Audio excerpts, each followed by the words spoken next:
He admires China's Confucian philosophy and believes that harmony in diversity is more valuable than ever in today's world. He hopes that countries seek common ground while respecting differences, coexist in harmony, and build mutual trust. The first president of the European Council and former Prime Minister of Belgium, Herman Van Rompuy, sat down in an exclusive interview with Leaders Talk. Stay tuned.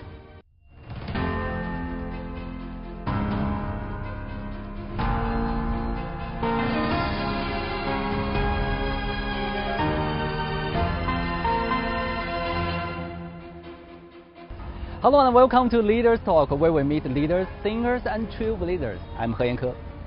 He enjoys writing poetry, and his love of literature has provided him with a unique insight into Eastern civilization and Chinese culture.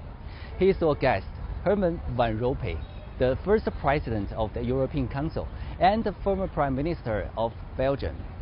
As a keen observer of China's socio-economic development, he has visited China many times. During his tenure as President of the European Council, he worked on the establishment of a comprehensive strategic partnership between China and Europe. How does he envision the future of China-Europe relations? What does he have to say about the current complex international situation? Let's find out. 范龙佩先生您好，非常感谢您接受高端访谈的专访。Merci pour l'invitation. 您到访过中国的很多地方哈，有什么地方的风土人情，包括美食、历史文化，让您印象特别深刻的？ Oui, bien sûr, la Chine est sur différents aspects un grand pays. J'ai été ici comme président du Conseil européen. Je suis ici maintenant pas avec une mission politique, mais plutôt de parler de la culture, le grand dialogue entre l'Occident et l'Orient. Je suis un admirateur de la philosophie chinoise. Il y a quelques années, j'ai suivi des cours à mon université sur la philosophie chinoise. Je ne sais pas s'il y a beaucoup d'hommes politiques qui font cet effort-là encore. Donc, il faut dire que j'ai un grand respect pour la culture chinoise, pour la civilisation chinoise. Et donc, quand je suis ici, je retrouve cet état d'esprit. Bien sûr, on a nos conceptions à nous sur ce que doit être une société aussi à l'interne de dialogue. Mais je ne suis pas ici pour donner des leçons. Mais en général, pour ainsi dire, je suis quelqu'un qui a été très en faveur des échanges et du dialogue avec la Chine, mais d'un dialogue franc et honnête et lucide, tout en se respectant et en admirant le grand passé chinois. Comme nous autres, nous avons aussi une civilisation millénaire. Sur ce plan-là, la Chine et l'Union européenne se ressemblent. Herman Van Rompuy was born in October 1947 into a family of scholars in Belgium. His father was an economist. At university, he studied both philosophy and economics, earning a bachelor's degree in philosophy and a doctorate in economics. In 1933, Van Rompuy began his career in Belgium's federal government. Over the years, he served in various key positions, including Deputy Prime Minister and Minister of Budget, as well as President of the Chamber of Representatives. In December 2008, he became the Prime Minister of Belgium. On January 1, 2010, he took office as the first ever President of the European Council. Harmony, God knows, that is a key word in the Chinese civilization. But harmony has to find its origin in much more, in particular in the personal ethic, where people not only tolerate but also respect the others. Having visited China many times, Van Rompuy believes that harmony is at the heart of Chinese civilization. He sees great potential for China and Europe to develop together by embracing the principles of harmony in diversity and seeking common ground while respecting differences. 范龙佩先生，您是如何看待东方文明，如何看待中国文化的？您觉得东西方之间的文明交流与互鉴对世界的发展有什么样的意义 En plus, c'est un dialogue qui m'intéresse beaucoup entre le monde oriental et le monde occidental. Dans le monde occidental, il y a beaucoup de cultures, beaucoup de nuances. Dans l'Union européenne, on a 27 pays, 24 langues, 24 cultures. Bien sûr, le monde occidental ne se limite pas uniquement à l'Union européenne. C'est pareil dans le monde oriental, vous avez la Chine, vous avez l'Inde, vous avez le Japon. Mais assumons, prenons l'hypothèse qu'il y a plutôt une culture, une civilisation de l'Orient et une civilisation de l'Occident. Alors, qu'est-ce qui se passe? Je crois que maintenant, le monde a profondément changé. Quand je regarde les jeunes, chez nous et chez vous, il y a beaucoup de ressemblances, beaucoup de similitudes. Je ne dis pas qu'on est tous pareils, on a nos différences aussi dans le type de société dans laquelle on vit. Ça, on ne peut pas le nier. Je suis venu ici pour le dire. Malgré souvent les profondes différences, il faut en tout cas maintenir le dialogue. Il faut maintenir le dialogue parce que le dialogue, on apprend toujours des choses, on se voit, on se comprend mieux. Sans le dialogue, je veux dire autrement, il y a toujours la possibilité de conflits, de controverses. Ça peut se terminer même dans la violence et une guerre. Donc, le dialogue est essentiel. 我们也了解到您正在研究孟子。孟子是中国战国时期著名的思想家、哲学家、政治家，还有教育家。也想听听您对于孟子的理解，以及对儒家思想的理解。Je ne suis pas un expert dans la philosophie chinoise. J'ai lu pour la première fois Confucius il y a 30 ans. J'ai lu les Analects et ça m'a fasciné beaucoup. Et Mencius est bien sûr, je dirais, l'élève préféré de Confucius. Bien sûr, entre les deux, mais je répète, je ne suis pas un expert, entre les deux, il y a bien sûr des nuances aussi et certaines différences.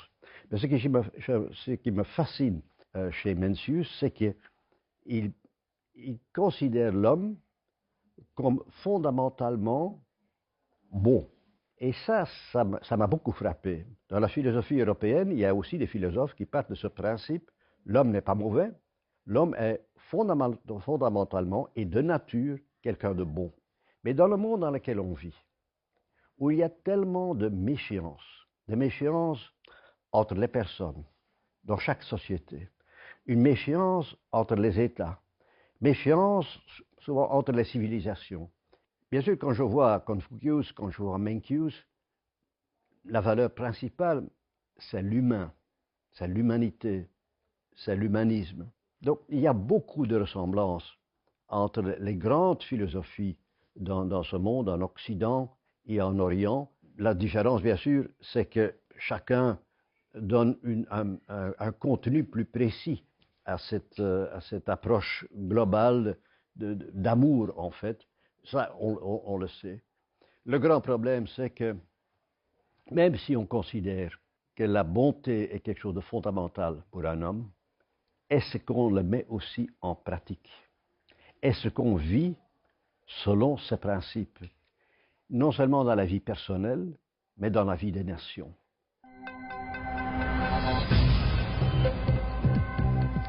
Each day, there are millions of stories. Each one can open new perspectives, new possibilities. Wherever you look, we are there to see, discover, explore. We put the pieces together to find what really matters to you, all around the world, all around the clock. Our reporters are at home across the globe. From our headquarters in Beijing and production centers in Washington, Nairobi, and London. Stories from across the globe, reaching people across the globe. CGTN. See the difference. Facing the unknown is always difficult. In a world in turmoil, it's easy to lose orientation. But when the storms come, we have to see the possibilities. Reinvent. Find new opportunities. Discover a path forward. CGTN. See the difference.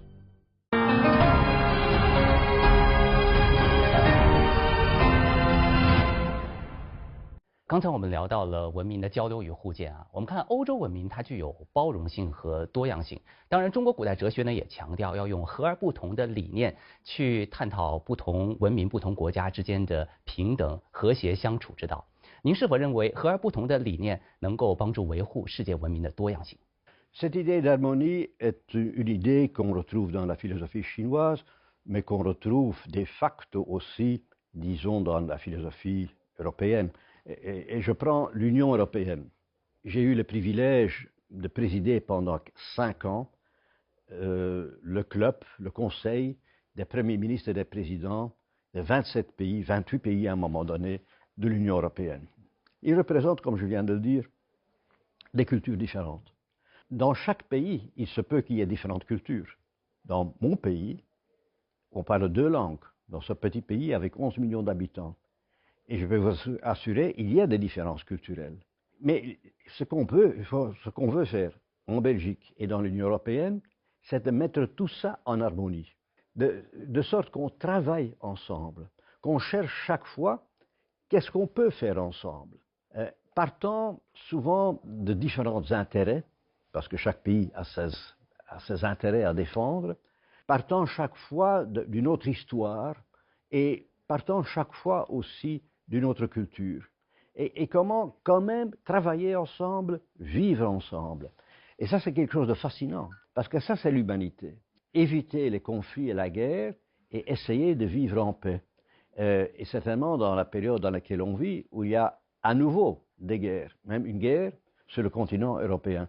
Donc cette idée d'harmonie est une idée qui nous est chère, qui vous est chère.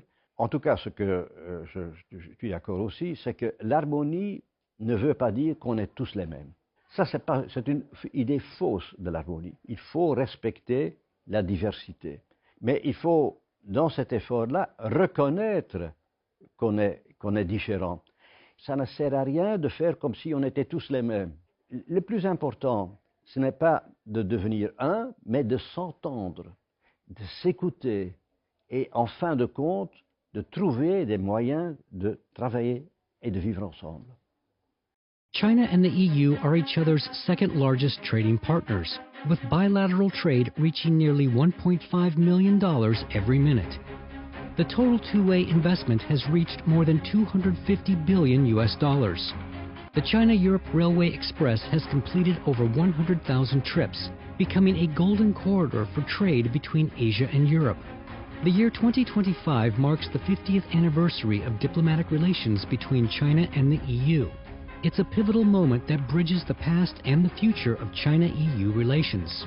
Strengthening political trust, overcoming external challenges, and deepening economic ties will be crucial to ensuring stable long-term relations between China and the EU.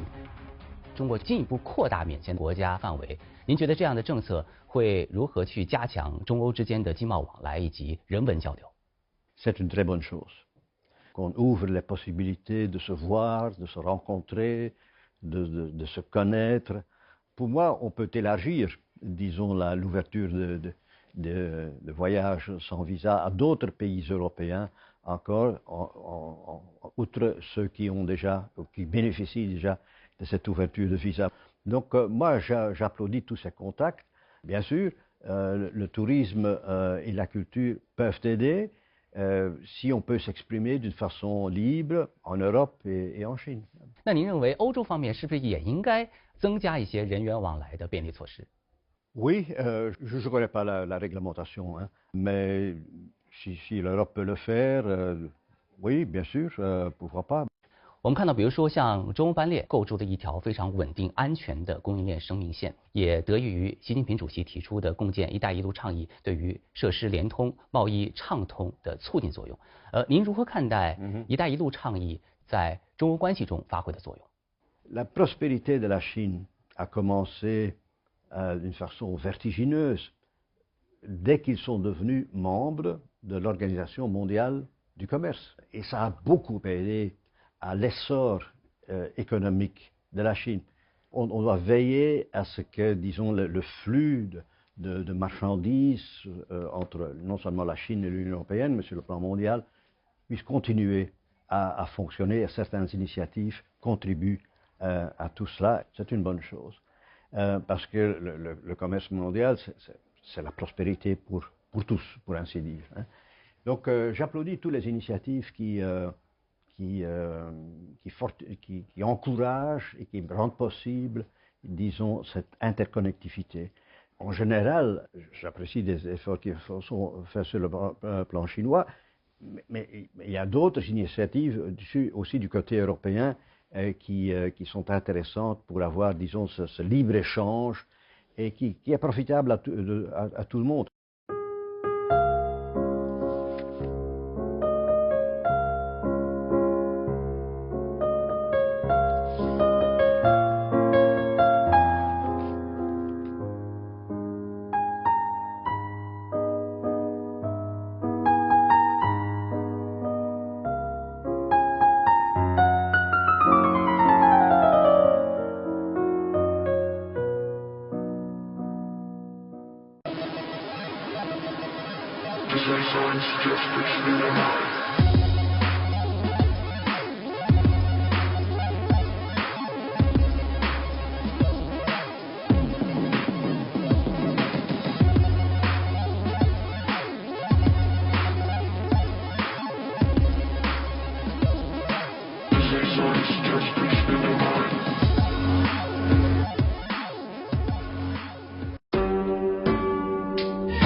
We are all connected.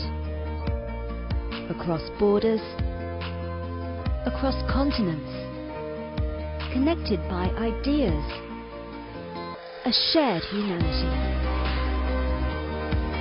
Stay connected.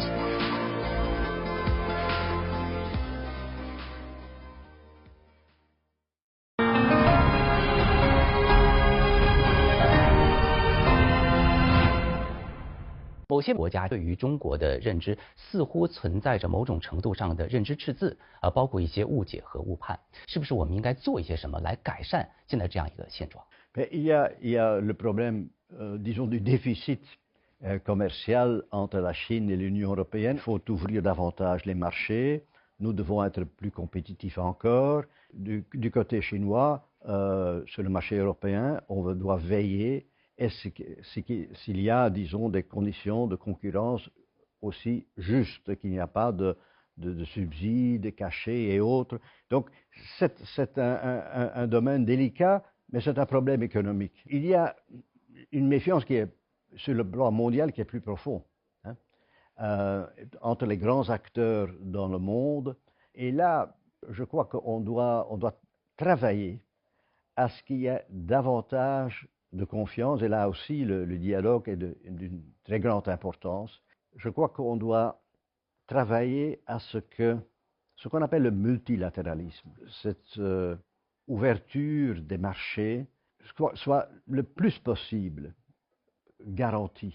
Il faut que les grandes institutions, l'Organisation mondiale du commerce, puissent fonctionner. S'il y a des plaintes, il faut continuer, et on le fait, de travailler ensemble dans les grandes conférences, ce qu'on appelle les conférences COP sur les changements climatiques. Que les changements climatiques vont plus vite que toutes nos mesures. On doit veiller à ce que les grandes institutions internationales continuent à exister. Certains sont menacés, mais on faut surtout veiller à ce qu'ils fonctionnent mieux que dans le passé. Même chose pour les Nations Unies, pour avoir davantage de confiance. Et c'est un travail très lourd. On ne peut pas continuer dans ce climat de méfiance qu'on a aujourd'hui. 面对当下的世界呢，习近平主席提出了全球发展倡议、全球安全倡议、全球文明倡议。您如何看待这些倡议在全球治理方面的现实意义？ Bien sûr, je connais les trois initiatives. Du côté européen aussi, on s'engage très fortement, surtout quant à l'exécution des objectifs du développement durable. Grands objectifs des Nations Unies, qu'est-ce qu'on doit faire dans le domaine social, dans le domaine de l'environnement, dans le domaine économique. qu'est-ce qu'on doit faire pour réaliser ces objectifs pour l'année 2030. Hein. Et donc c'est pour nous aussi quelque chose qui est une orientation de tous nos efforts. Hein. On parle souvent du Nord et du Sud dans le monde. Et ces objectifs sont extrêmement importants et la Chine peut avoir une contribution énorme dans la réalisation comme l'Union européenne. On prend tout ça très très au sérieux. Et tout ce qui peut aider à réaliser ces grands objectifs, eh bien, on applaudit, on le trouve la bienvenue. You've traveled to places where others couldn't be, seen things others couldn't imagine, and heard stories you can't be sure whether to believe. They say that you're privileged, that people look up to you. But only you know how much effort you've made. You're on the ultimate journey to discover a country with 5,000 years of history and nearly 1.5 billion people. Is it a green countryside or a vast sea of neon lights and skyscrapers? Is it a dangerous land choked with smog or the blue sky of a summer's day? What is this China for you? And what is this China for the rest of the world?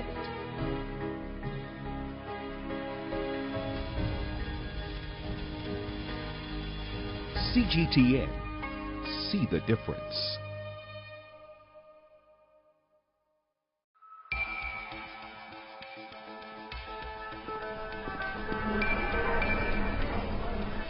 You're watching breaking news on CGTN.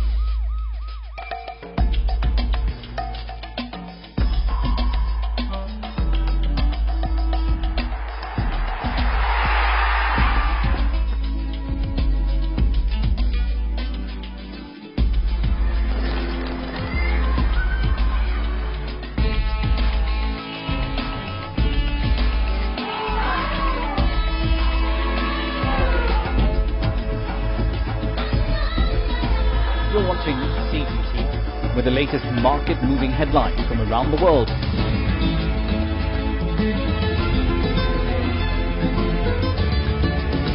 Welcome to the world today on CGTN.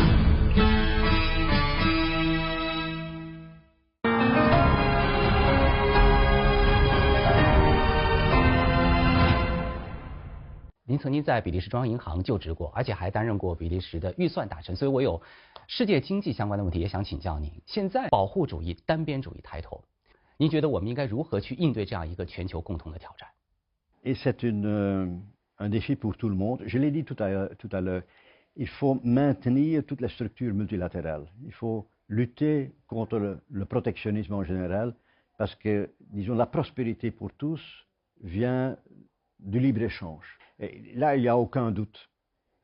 Mais je crois que dans chacun de nos pays, et je parle des États-Unis, je parle de la Chine, je parle de l'Union européenne, on s'est embarqué dans une politique compréhensible, dans le climat de méfiance dans lequel on vit, plutôt, je dirais, d'autonomie stratégique. On défend, disons, ses intérêts, surtout de sécurité. On peut avoir une interprétation large ou une interprétation étroite de ce qu'est la sécurité. Et il faut trouver un juste équilibre entre cette préoccupation qu'on retrouve chez les trois grands acteurs mondiaux. Il faut trouver un équilibre entre cette volonté d'avoir plus d'autonomie stratégique et les nécessités économiques, les nécessités du libre-échange. Et là, je crois vraiment qu'on doit y travailler. Mais à nouveau, on peut y travailler uniquement quand on se parle. Il y a un dialogue où il y a une volonté de trouver une solution. Pas pour se bloquer, pas pour avoir une guerre commerciale qu'on a eue à un moment donné, il y a 4 ou 5 ans. À nouveau, ça, on ne le trouvera pas du jour au lendemain, mais ça doit être la perspective. Vous savez, sans volonté politique, rien n'arrive. C'est uniquement qu'on a cette volonté qu'on trouvera certaines solutions. 您在出任比利时首相的时候啊，因为低调耐心的行事风格以及出色的协调能力，使得比利时政府上下团结一致。是什么样的原因促使你形成了这样的一种领导风格？ Moi, je ne suis pas le seul homme politique belge ou européen qui est un homme de compromis, hein, un homme qui cherche des solutions. Il y en avait beaucoup avant moi, il y en aura après moi. Donc je reste humble. C'est aussi une tradition chinoise, hein, dans cette appréciation. Donc c'est une démarche qui est en fait une démarche simple. Respecter l'interlocuteur, être à l'écoute et chercher dans toutes les impossibilités et les possibilités une issue qui est profitable à tout le monde. Ça doit se faire non seulement dans mon petit pays, ça doit se faire sur le plan européen, sur le plan mondial. 方东培先生，非常感谢您的观点分享，也感谢您接受高能访谈的专访。 Merci. During this interview, Wan Ruipei repeatedly expressed his fondness for Chinese philosophy and culture. What's more, he is in total agreement with the concept of harmony in diversity. He emphasized that in the current international situation, the art of listening is a crucial form of wisdom. Countries show respect, engage in equal dialogue, and treat each other with sincerity and openness. He believes that this is the only way to come up with solutions to global challenges. Thank you for watching the episode of Leaders Talk. I'm He Yanke, and I will see you next time.